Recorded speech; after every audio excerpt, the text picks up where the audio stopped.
Hello friends, मैं Abhishek Kumar exam मंत्रा में आपका स्वागत है। आपके लिए आज एक सेकंड चैप्टर का कुछ वीडियो लेके आया हूँ। ठीक है, आप लोग से शिकायत है, आप लोग लाइक और सब्सक्राइब शेयर नहीं कर रहे हैं, क्योंकि और सारे फ्रेंड्स जिसको ज़रूरत है इस क्लास की वो अच्छे से देख सकें और वो भी अपने फ्रेंड्स में शेयर कर सके, जिससे उनसे एग्ज़ामों में मदद मिल सके। ठीक है, तो कल हमने बात किया था कि भारत का दो चीज़, अक्षांशीय विस्तार, ठीक है, और देशांतरीय विस्तार। ठीक है, अक्षांशीय विस्तार और देशांतरीय विस्तार की बात किया था। ठीक है, उसके बाद हमने बात किया था कि इंडिया जो है भारत का, जैसे अगर हम लोग यहाँ बात कर लें,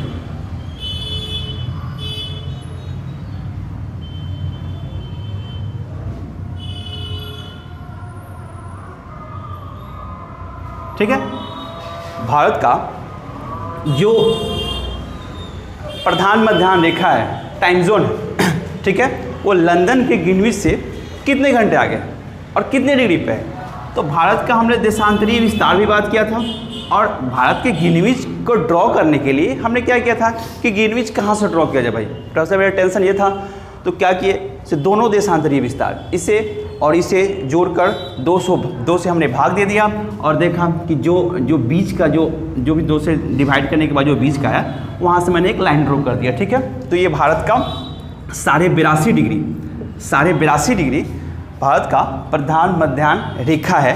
ठीक है, जो 82.5 डिग्री से गुजरा हुआ। अब ये मैटर यह करता है कि बहुत सारे एग्जाम में क्वेश्चन पूछते हैं कि ये लाइन जो है वो भारत का प्रधान मध्याह्न रेखा, भारत का टाइम जोन जो है वो गुजरता कहाँ से है। ठीक है, तो इस पर हम लोग बात करते हैं। ये जो टाइम जोन है 82.5 डिग्री, ये इलाहाबाद, ठीक है, इलाहाबाद के पास एक जगह है नैनी, जो मिर्ज़ापुर डिस्ट्रिक्ट में पड़ता है। ठीक है, मिर्ज़ापुर डिस्ट्रिक्ट में, इलाहाबाद के पास एक छोटा सा जगह है नैनी, जो मिर्ज़ापुर डिस्ट्रिक्ट में पड़ता है। ये वहाँ से गुजरता है ये टाइम जोन एक्चुअली। ठीक है, यूपी से, उत्तर प्रदेश का एक शहर है। ठीक है, उत्तर प्रदेश का शहर है। अब दूसरा क्वेश्चन इससे क्या आ सकता है कि ये जो टाइम जोन है, ये जो भारत का जो प्रधान मध्याह्न रेखा है, ये कितने राज्यों को गुजरती है। ठीक है, ये जो प्रधान मध्याह्न रेखा है कितने राज्यों को गुजरती है, तो हम देखते हैं कि यह कुल 5 राज्यों से होकर गुजरती है। ठीक है, बहुत बार क्वेश्चन में पूछा है कि भारत का प्रधान मध्याह्न रेखा किन किन राज्यों से गुजरती है, तो 5 राज्यों से गुजरती है। ठीक है, 5 राज्यों से गुजरती है। ठीक है, तो ये 5 राज्य है कौन कौन। ठीक है, तो हम लोग देखते हैं कौन कौन है। तो पहला है उत्तर प्रदेश, यूपी मतलब उत्तर प्रदेश। दूसरा है एमपी मतलब मध्य प्रदेश। ठीक है, उत्तर प्रदेश, मध्य प्रदेश, छत्तीसगढ़। तीसरा है छत्तीसगढ़। ठीक है, चौथा है ओडिशा। ठीक है, और 5वां है एपी मतलब आंध्र प्रदेश। ठीक है, एपी मतलब आंध्र प्रदेश। तो भारत का प्रधान मध्याह्न रेखा टोटल 5 राज्यों से होकर गुजरती है, उत्तर प्रदेश, मध्य प्रदेश, छत्तीसगढ़, ओडिशा और आंध्र प्रदेश। ठीक है, इन 5 राज्यों से गुजरती है।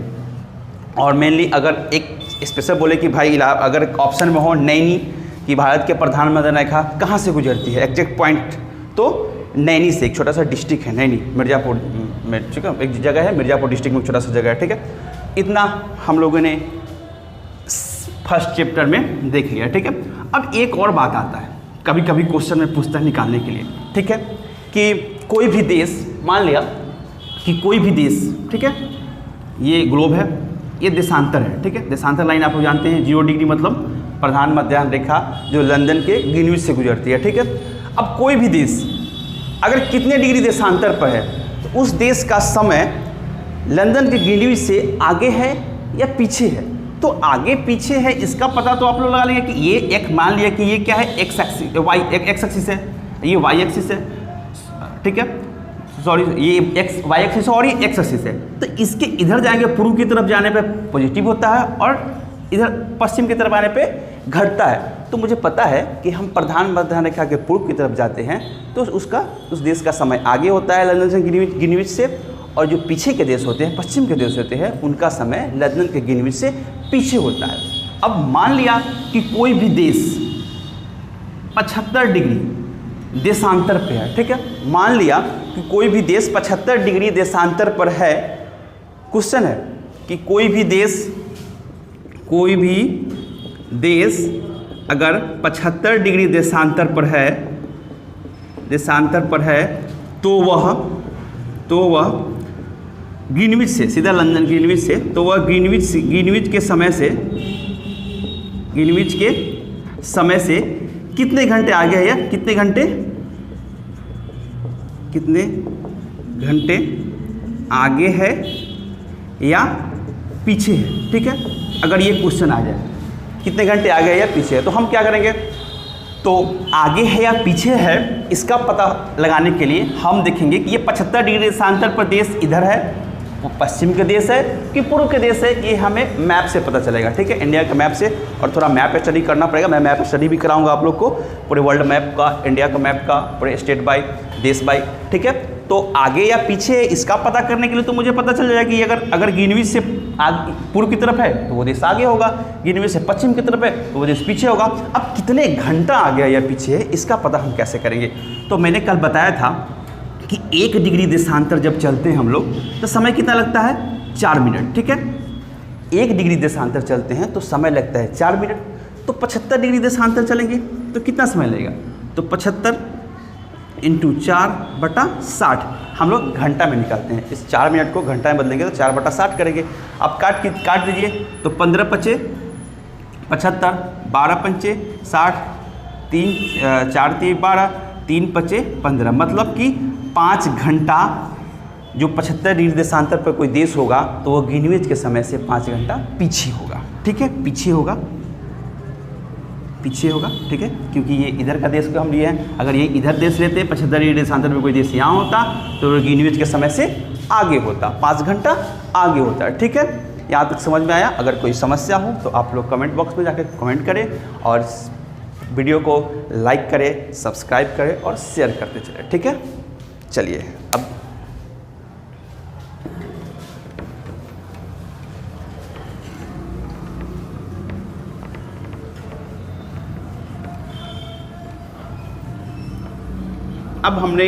अब हम लोग यहाँ पे अक्षांश, ये अब भारत का ग्लोब पे पूरा अच्छे से लोकेशन को देख लिए हैं। ठीक है, अच्छे से लोकेशन ग्लोब पे भारत कहाँ स्थित है और इसका अक्षांशीय विस्तार, दशांशीय विस्तार कितने घंटे आगे। ठीक है, तो मैं क्वेश्चन अब इसके ये पूरे 2 चैप्टर पे मैं आप लोग के लिए एक क्वेश्चन का सीरीज लेके आया हूँ। ठीक है, इसमें जितना भी क्वेश्चन होगा, हो सके जितने भी क्वेश्चन पूछा हुआ क्वेश्चन, और जितना भी पूरे निचोड़ उसका, मतलब उससे बाहर क्वेश्चन जा ही नहीं सकता है, पॉसिबल ही नहीं है, उससे बाहर क्वेश्चन बन ही नहीं सकता है। मैं आप लोग को हो सकता है तो लाइव क्लास करा दूंगा, हो सकता है तो आप लोग को वीडियो के नीचे डिस्क्रिप्शन लिंक में दे दूंगा, एक PDF फाइल होगा जो आप लोग डाउनलोड करके आराम से इस क्वेश्चन को बनाइए, पेज पे लिखिए, और उससे बाहर क्वेश्चन जाना पॉसिबल नहीं हो सकता है, क्योंकि मैं पूरे एक लाइन से क्वेश्चन क्रिएट कर चुका हूँ, और जो पूछा हुआ क्वेश्चन भी है। ठीक है, अब हम बात करते हैं भारत का। मैंने सब कुछ बात कर लिया, तो इंडियन ज्योग्राफी में हम पहले बाहर से पढ़ेंगे भारत को। ठीक है, पहले बाहर से भारत को पढ़ते हैं, फिर अंदर एंट्री करेंगे। ठीक है, पहले पढ़ते हैं कि पूरी आसपास में क्या क्या है। ठीक है, तो सबसे पहले हम भारत की सीमाएं पढ़ेंगे। ठीक है, भारत को अध्ययन करने के लिए हम सीमा पढ़ेंगे। भारत की कौन कौन सा सीमा है, स्थलीय सीमा है, जलीय सीमा है। तो भारत की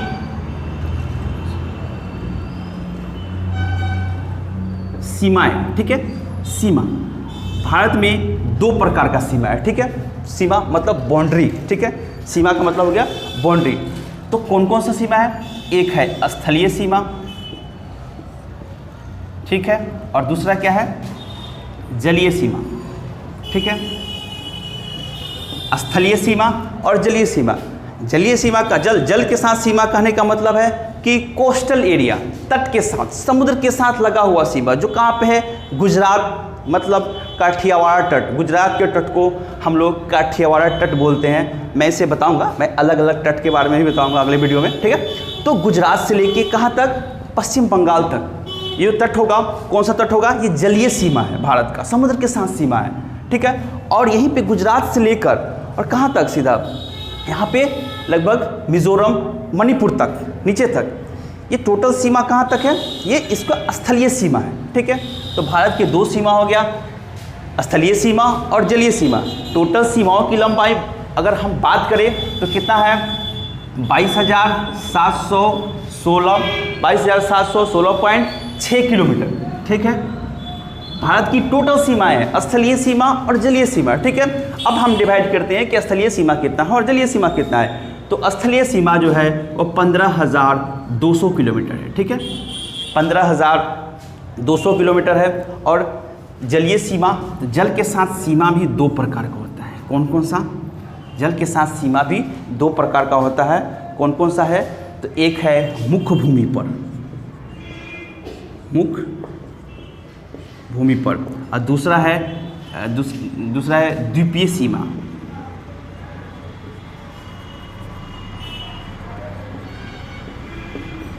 ठीक है, द्वीपीय सीमा मतलब कहने का मतलब है कि भारत के बहुत सारे द्वीप भी हैं। मतलब कौन कौन सा द्वीप है? तो यहाँ आप लोग आइए तो लक्षद्वीप है, यहाँ आए तो अंडमान निकोबार द्वीप समूह है, फिर हम छोटा छोटा बहुत सा द्वीप है। यहाँ पे मुंबई को सालसेट द्वीप है, और यहाँ पे भी छोटा छोटा श्रीहरिकोटा द्वीप, फिर आगे चलाएं तो मतलब बहुत सारा है, ठीक है। तो इन द्वीपीय सीमा को भी बात करेंगे हम, ठीक है। तो दो सीमा, मुख्य भूमि पर कहने का मतलब है कि ये मुख्य भूमि पर, भारत का ये मुख्य भूमि है। और जो समुद्र के बीच होते हैं द्वीप, द्वीप किसे बोलते हैं? द्वीप मतलब वैसा क्षेत्र जो चार तरफ से पानी से घिरा हुआ हो, वो द्वीप हो गया, ठीक है। और यहाँ प्रायद्वीप, देखिए हम बताएंगे, आगे भी बताएंगे, द्वीप और प्रायद्वीप पे अंतर है। भारत का इस भाग को, भारत के नीचे वाले भाग को, भारत के दक्षिणतम भाग को हम लोग प्रायद्वीप बोलते हैं। प्रायद्वीप कहने का मतलब है कि वैसी भूमि जो तीन तरफ से, 1 2 3 तीन तरफ से जल से घिरा हो, उसे हम लोग प्रायद्वीप बोलते हैं। और वैसे क्षेत्र जो चार तरफ से जल से घिरा हो, उसे हम लोग द्वीप बोलते हैं, ठीक है। इसको नोट डाउन कर लीजिएगा। तो जलीय सीमा में दो सीमा हो गया, मुख्य भूमि पर सीमा और द्वीपीय सीमा। तो मुख्य भूमि पर जो सीमा है उसकी लंबाई है 6100 किलोमीटर, ठीक है, 6100 किलोमीटर। और जो द्वीपीय सीमा है उसकी लंबाई है 1416.5 किलोमीटर, ठीक है। मतलब जितने भी द्वीप है, लक्षद्वीप, अंडमान निकोबार द्वीप, श्रीहरिकोटा द्वीप, सालसेट द्वीप, जितने भी द्वीप है, ठीक है, सभी पर मैं द्वीप के बारे में भी अलग से वीडियो लेकर आऊँगा, स्पेशल द्वीप के बारे में, भारत के द्वीपों के बारे में, ठीक है। तो ये टोटल सीमा हो गया भारत की, ठीक है। ये हम लोगों ने टोटल अगर आप कैलकुलेट करेंगे तो ये इतना आ जाएगा, ठीक है, कि भारत के, तो यहाँ से अगर 15,200 किलोमीटर की बात करें तो ये यहाँ से होगा, यहाँ से लेकर टोटल कहाँ तक? यहाँ तक, ठीक है। अगर हम मुख्य जलीय सीमा या तटीय सीमा की मुख्य भूमि पर बात करें तो कहाँ से होगा? यहाँ से लेकर कहाँ तक? यहाँ तक, ठीक है। बाकी ये तो बांग्लादेश से आप लोगों को पता होगा, ये है। और तटीय सीमा की बात करें तो यहाँ पे कौन है? लक्षद्वीप है, छोटा छोटा सा द्वीप है, और यहाँ पे कौन है? अंडमान निकोबार द्वीप समूह। तो ये जल सीमा होगा, ठीक है। ये तीन प्रकार की सीमाएं हैं, ठीक है। अब देखिए, इसे मैंने साफ कर दे रहा हूँ, ठीक है। आप लोग वीडियो को लाइक कीजिए, सब्सक्राइब कीजिए और शेयर करते रहिए, ठीक है, ताकि सब दोस्तों को मिले, सबका तैयारी अच्छा हो, सब एग्ज़ाम में फाइट करें और भगवान करे सबका सिलेक्शन हो।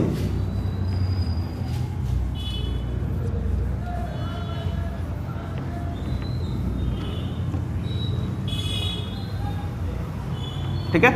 अब देखिए, अब जब हम लोग सीमा की बात कर लिए, भारत की सीमा के बारे में हो गया, तो हम लोग नेक्स्ट टॉपिक पे बात क्या करेंगे? सीमाएं के बारे में, तटीय सीमा के बारे में पढ़ते हैं, ठीक है, कि भारत का समुद्री सीमा, ठीक है। तो देखिए क्या है कि जितने भी कोस्टल एरिया के देश हैं, कोस्टल एरिया कहने का मतलब कि वैसा देश जिसका समुद्र के साथ सीमा लगता हो, ठीक है, वो देश है। उन देशों का समुद्र में भी कुछ सीमा है। हम लोग पहले अभी तट की बात करते थे, ठीक है, तट की बात कर लेते हैं। तो उनके साथ समुद्र में भी कुछ सीमा होती है। वो समुद्र में सीमा जो है वो निर्धारण करता है कि किस देश का सीमा कहाँ तक हो समुद्र में। जैसे आप लोग पढ़ेंगे 12 किलोमीटर, 24 किलोमीटर, फिर आगे 200 किलोमीटर, ठीक है। 200 किलोमीटर नहीं, समुद्र में जो सीमा को नापने के जो यूनिट है, इकाई, जैसे हम लोग रोड पर चलते हैं तो क्या करते हैं? किलोमीटर में या मीटर में, इतना मीटर, इतना किलोमीटर। पर समुद्र में जो दूरी को नापते हैं उसका यूनिट क्या है? NM, मतलब नॉटिकल मील। समुद्र में 1 किलोमीटर नहीं चलते हैं, 1 नॉटिकल मील चलते हैं, ठीक है। तो 1 नॉटिकल मील बराबर 1.8 मील होता है, ठीक है। 1 नॉटिकल मील बराबर 1.8 मील होता है, ठीक है। तो हम लोग समुद्र में जो दूरी तय करते हैं उसे नॉटिकल मील में नापते हैं, याद रखिएगा, ठीक है, ध्यान है। ये हो गया। तो हम बात कर रहे हैं कि एक संगठन है, उसका नाम है अनक्लोस, UNCLOS, अनक्लोस, ठीक है, अनक्लोस, ठीक है। एक संगठन है जिसका नाम है अनक्लोस, जिसकी स्थापना 1982 में हुआ था, ठीक है। अनक्लोस एक संगठन है अनक्लोस, जिसकी स्थापना 1982 में हुआ था। उसका पूरे नाम की बात करें तो United Nation Convention on the Law of the, United Nation Convention on the Law of the, ठीक है। इसके पूरा फुल फॉर्म है United Nation Convention on the Law of the. Sea उस देश के लिए सीमा निर्धारण करता है, उस देश के लिए कानून बनाता है जिसकी सीमा समुद्र के साथ लगती है। अब मान लिया कि ये भारत है, ठीक है, और ये पाकिस्तान है, ये तो पाकिस्तान है ना। तो अगर हम भारत बोलेगा कि नहीं ये मेरा यहाँ सीमा तक है, ठीक है, पाकिस्तान बोले नहीं मेरा सीमा यहाँ तक है, तो फिर तो दोनों में हमेशा झंझट, कुछ ना कुछ हमेशा टकराव होता रहेगा। ऐसे भी टकराव तो होता है ऐसे, पर मुख्य भूमि पर टकराव होता है, यहाँ पे कोई टकराव नहीं है। देखिएगा छोटा भले कुछ छोटा आतंकवादी हमला हो जाता है। तो इसी के लिए एक और यहाँ पे भी देख लेंगे, देखिए यहाँ अफ्रीका है, ठीक है, अफ्रीका कॉन्टिनेंट है, अफ्रीका कॉन्टिनेंट में बहुत सारे देश है। अब यहाँ पे जो समुद्र है, कौन सा समुद्र है पता है आप लोगों को? नहीं, अभी मैं बताता हूँ, ठीक है। भारत के हम क्या बोले, ये भारतीय प्रायद्वीप है, ये भारत का प्रायद्वीप है। प्रायद्वीप कहने का मतलब कि वैसा क्षेत्र जो तीन तरफ से जल से घिरा हुआ है उसे प्रायद्वीप बोलते हैं। तो तीन तरफ से जल से घिरने का मतलब है कि भारत के दो तट हो गया, पूर्वी तट और पश्चिमी तट, पूर्वी घाट और पश्चिमी घाट, मैं सब बताऊंगा। तो इधर भारत के इस साइड जो समुद्र है या सागर है, इसको बोलते हैं हम लोग अरब सागर, ठीक है, अरब सागर, ठीक है। नीचे जो है भारत के, उसका नाम है हिंद महासागर, ठीक है, हिंद महासागर। और भारत के इस साइड जो सागर है या खाड़ी है, उसको बोलते हैं हम लोग बंगाल की खाड़ी, ठीक है, बंगाल की खाड़ी, ठीक है। ये तीन है, भारत तीन तरफ से जल से घिरा हुआ है, भारत का प्रायद्वीप, इसलिए प्रायद्वीप बोलते हैं। ये तीन तरफ से अरब सागर, हिंद महासागर और बंगाल की खाड़ी। और अरब सागर में सीमा निर्धारण करने के लिए बोले, चाहे बंगाल की खाड़ी में, तो इधर बहुत सारे देश हैं, इधर भी देश है, भले यहाँ नीचे देश नहीं है, पर इनका बंटवारा करने के लिए ही, समुद्र में देशों की सीमा को बंटवारा करने के लिए ही एक संगठन की स्थापना हुई, जिसका नाम है अनक्लोस। इसकी स्थापना 1982 में हुई। अब अनक्लोस ने सभी देशों के लिए समुद्र में तीन प्रकार की सीमा का निर्धारण किया था, ठीक है। अनक्लोस ने सभी देशों के लिए समुद्र में तीन प्रकार की सीमा का निर्धारण किया, ठीक है, सीमा का निर्धारण किया, ठीक है। तीन प्रकार का अलग अलग दूरी के आधार पर, ठीक है। उसकी अलग अलग प्रॉपर्टी भी है कि हाँ इस एरिया में हम क्या कर, अभी हम लोग सब देख लेते हैं, ठीक है। तीन प्रकार का सीमा का निर्धारण किया, तो वो तीन प्रकार का सीमा कौन कौन है, नाम क्या है उसका, ठीक है। तो हम लोग नाम देखते हैं कौन कौन। 1982 में अनक्लोस की स्थापना हुआ था, इसको याद रखिएगा, ठीक है। तो अब आइए देखिए तीन प्रकार का सीमा कौन कौन है, ठीक है। तो पहला सीमा, ठीक है, पहला सीमा का नाम है प्रादेशिक क्षेत्र,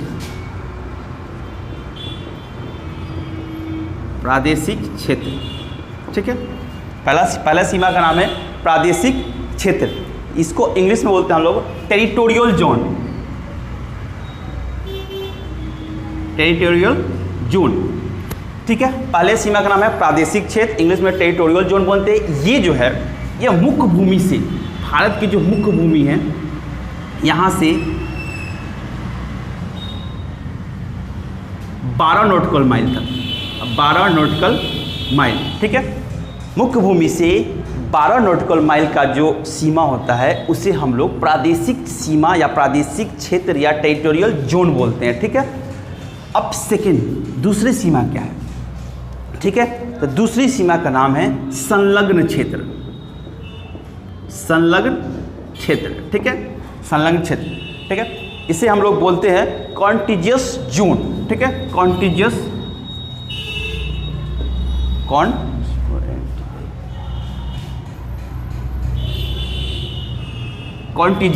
जोन, ठीक है।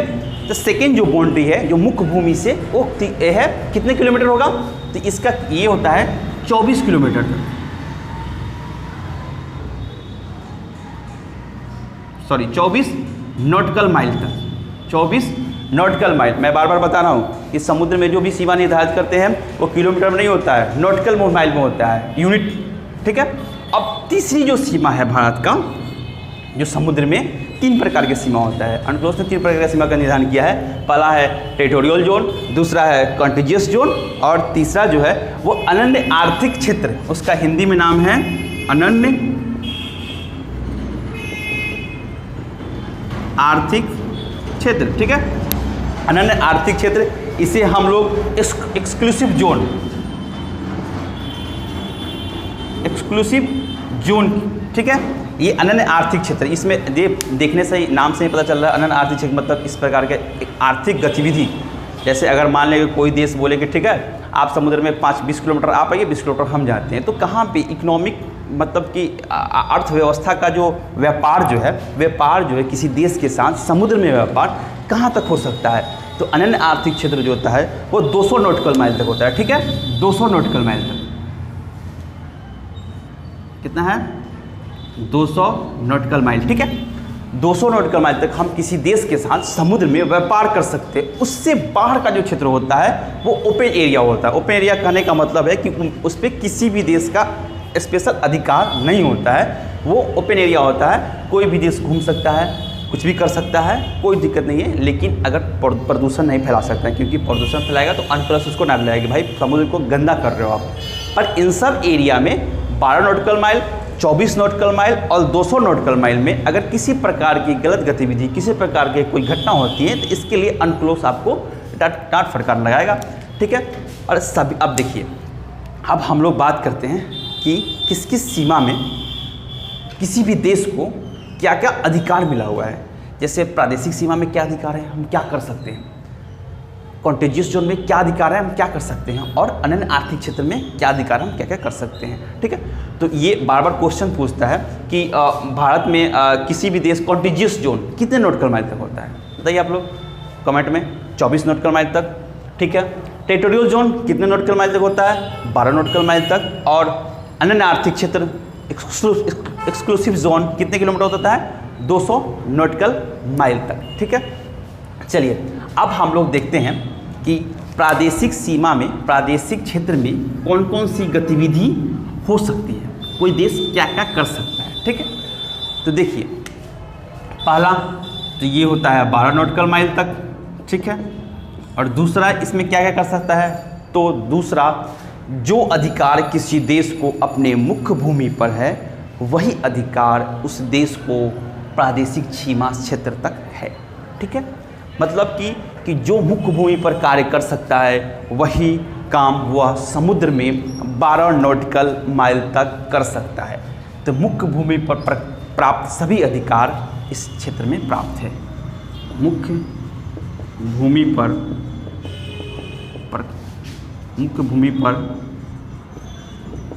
प्राप्त सभी अधिकार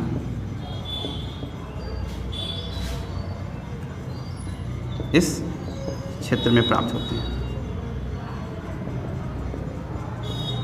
ठीक है, जो अधिकार आप मुख्य भूमि पर है, जैसे कुछ भी काम करने का, मुख्य भूमि पर हम कुछ भी कर सकते हैं, वो अधिकार आपको समुद्र में 12 नॉटिकल माइल तक भी है, 12 नॉटिकल माइल तक आप भी वो अधिकार मिला हुआ है। ठीक है, तो इसकी 2 ही प्रॉपर्टी है, 2 ही गुण है इसका। ठीक है, अब सेकेंड में देखते हैं, इसको आप लोग नोट डाउन कर लीजिए।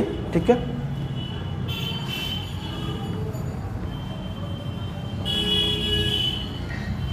सेकेंड देखते हैं। सेकेंड क्या था? संलग्न क्षेत्र। संलग्न क्षेत्र। ठीक है, सेकंड था संलग्न क्षेत्र या कॉन्टिजियस जोन। कॉन्टिजियस जोन पहला देखेंगे ये कितने नॉटिकल माइल तक होता है, तो 24 नॉटिकल माइल तक। ठीक है, ये 24 नॉटिकल माइल तक होता है। दूसरा क्या अधिकार प्राप्त है, तो 24 नॉटिकल माइल तक आप अगर समुद्र को गंदा करते हैं समुद्र को, जैसे मान लें कि पेट्रोलियम कुछ खनन कर रहे हैं, चाहे कुछ कर रहे हैं, अगर गंदा हो गया तो साफ सफाई आप ही को करना है 24 नॉटिकल माइल तक। तो क्या है?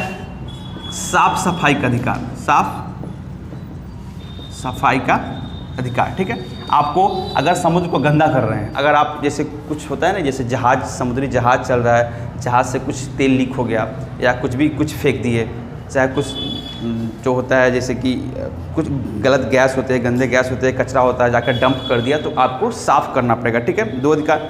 तीसरा अधिकार क्या होता है? सीमा शुल्क का अधिकार, सीमा शुल्क का अधिकार।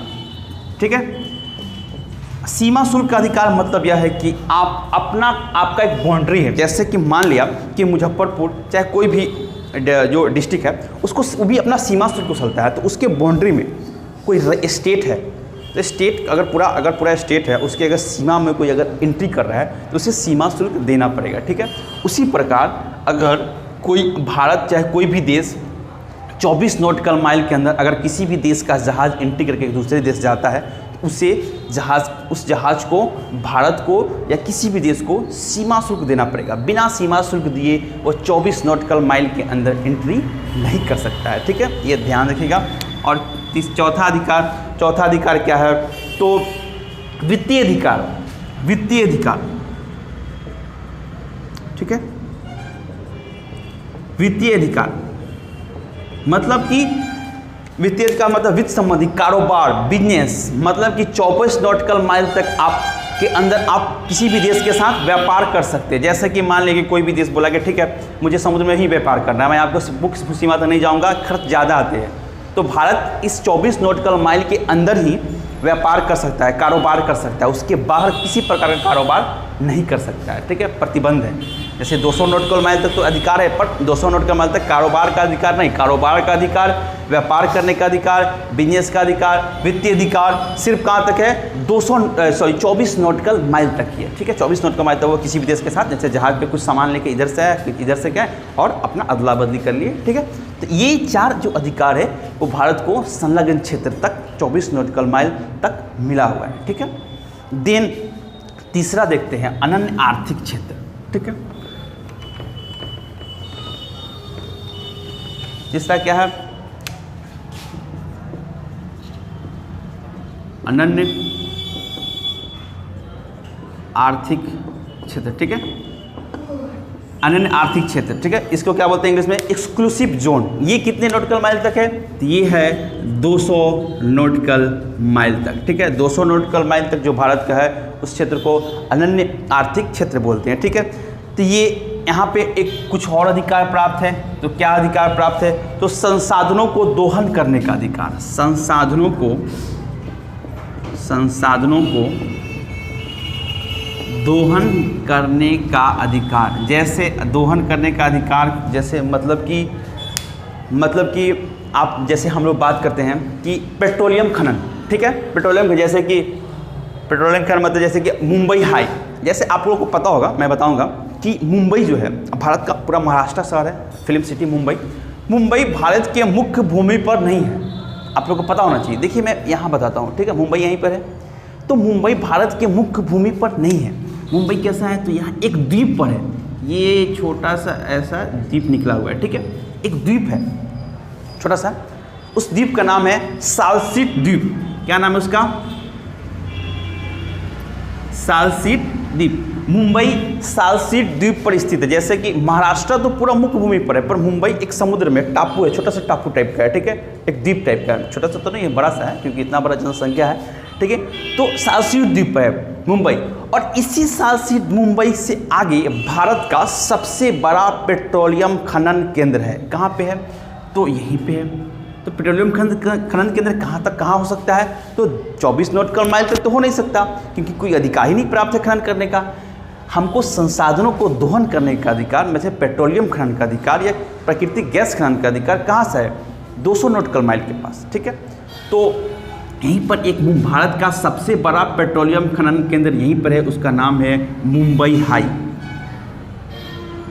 मुंबई हाई, इसका नाम है मुंबई हाई। भारत का सबसे बड़ा पेट्रोलियम खनन केंद्र है मुंबई हाई। शायद यहाँ रिलायंस पेट्रोलियम खनन कर रही है। ठीक है, इस तरह गैस खनन केंद्र, तो 200 नॉटिकल माइल तक हम संसाधन का दोहन कर सकते हैं। नेक्स्ट अधिकार प्राप्त है नए द्वीपों का निर्माण। नए द्वीपों का निर्माण, जैसे मतलब नए द्वीपों का निर्माण करने का मतलब है कि छोटा छोटा जो आइलैंड है, होता नहीं, सुरक्षा के लिए या किसी कार के लिए छोटा छोटा आइलैंड का निर्माण, द्वीप का निर्माण हम 200 नॉटिकल माइल तक ही कर सकते हैं। उसके बाहर हम नए द्वीपों का निर्माण नहीं कर सकते हैं। बल्कि अगर कोई द्वीप हो उसे ढूंढ सकते हैं, खोज सकते हैं, पर नए द्वीपों का निर्माण हम 200 नॉटिकल माइल तक ही कर सकते हैं। चौथा है वैज्ञानिक अनुसंधान का अधिकार। वैज्ञानिक अनुसंधान, जैसे कि अगर समुद्र में कोई रिसर्च करना है, ठीक है, जैसे गैस के लिए खनन करना है या कुछ नया चीज़ चेक करना है समुद्र में, कुछ वैज्ञानिक साइंटिफिक कुछ रिसर्च करना है, तो हम लोग 200 नॉटिकल माइल तक ही कर सकते हैं। 200 नॉटिकल माइल के बाहर हम वैज्ञानिक अनुसंधान नहीं कर सकते हैं, ठीक है। तो ये भारत का 3 सीमाएं हुआ, 3 प्रकार की सीमाएं हुआ जो अनक्लोज ने निर्धारण किया है। भारत के नहीं, पूरे विश्व के जो भी तटीय देश है समुद्र के साथ जिनकी सीमा लगती है उनको उनमें 3 प्रकार का सीमा निर्धारित किया गया है। इन 3 प्रकार के सीमा में अलग अलग अधिकार दिए गए हैं, ठीक है। जो अधिकार ये अधिकार हुआ, ठीक है। अब देखिए, अब इसके बाहर का जो 200 नॉटिकल माइल से आगे का जो क्षेत्र होता है वहाँ किसी प्रकार का अधिकार नहीं है, वो स्वतंत्र क्षेत्र होता है, वहाँ पे कोई भी देश आ सकता है, जा सकता है। अब ये जो आप साउथ चाइना सी की बात देखिए, आप लोग पेपर में पढ़े होंगे करंट का जो इशू था कि जो चाइना जो है वो साउथ चाइना सी में बोल रहा है क्या कि ये साउथ चाइना सी मेरा है, ठीक है। वो कोई नहीं मानता, वो नहीं मानता है कि ये 200 nautical mile, 24 nautical mile, 12 nautical mile, ये सीधे बोलता है वो साउथ चाइना सी, क्योंकि नाम उसके अब भारत, अब जैसे हिंद महासागर का नाम एक तरह से भारत का नाम क्या है, हिंदुस्तान। तो हिंदुस्तान एक तरह से मिलता जुलता नाम है, हिंद महासागर, हिंद। तो ऐसा थोड़ी है कि भारत बोले कि नहीं पूरा हिंद महासागर मेरा है, ऐसा नहीं है। पर चाइना का नाम बस साउथ चाइना सी का, चाइना बोलते हैं कि नहीं ये पूरा साउथ चाइना सी मेरा है, पर ऐसा नहीं है। ये अनक्लोज के रूल के, अनक्लोज के कानून के उल्लंघन है। इसीलिए बहुत सारे देश, अमेरिका है, जापान है, बहुत सारे देश, इंडोनेशिया है, आसपास पे मलेशिया है, बहुत सारे देश जो है वो प्रतिबंध कर रहे हैं कि नहीं ये गलत है, ये आपका अधिकार नहीं है। नाम होने से नहीं होता है, आपका एक कानून बना हुआ है, उसके अनुसार आपको पालन करना पड़ेगा, ठीक है। ऐसा चाइना का हमेशा का रूल रहा है विस्तारवादी नीति। विस्तारवादी नीति मतलब जैसे कि अपने को हमेशा विस्तार करना, किसी देश को सहायता दो, बाद में उस पर कब्जा कर लो, ठीक है। तो वो आगे बढ़ते रहते हैं, पर ठीक है, इतना हो गया। अब देखिए आप लोग का, अब हम तटीय प्रदेश, तट के बारे में बात करेंगे। हम लोग समुद्र में सीमा के बात कर लिए, अब तट के बारे में बात करेंगे। तट मतलब कहने का मतलब है कि भारत का समुद्र के साथ कितने राज्यों की सीमा है, ठीक है, सब भारत के, ठीक है। तो अगले क्लास में हम लोग तट के बारे में बात करेंगे कि भारत का तट कितने, पूर्वी तट, पश्चिमी तट, कौन कौन सा राज्य तटीय है, कौन कौन सा राज्य कितने, सबसे लंबा तट किसका है, इस सब के बारे में हम कल नेक्स्ट क्लास में बात करेंगे, ठीक है। तो आप लोग वीडियो को लाइक कीजिए, सब्सक्राइब कीजिए और शेयर जरूर कीजिए, ठीक है, क्योंकि दोस्तों को सभी को देखिए, जो बच्चे जो घर में बैठे हैं लॉकडाउन की वजह से, उनको वीडियो मिल सके, अच्छे से अच्छे वीडियो मिल सके, अच्छे से अच्छे एग्जाम की तैयारी हो सके, ताकि उनका भी सिलेक्शन हो सके, आपका भी सिलेक्शन हो सके, सब खुश रहिए, सब पढ़े, सब बढ़े, सब ये है, ठीक है। धन्यवाद।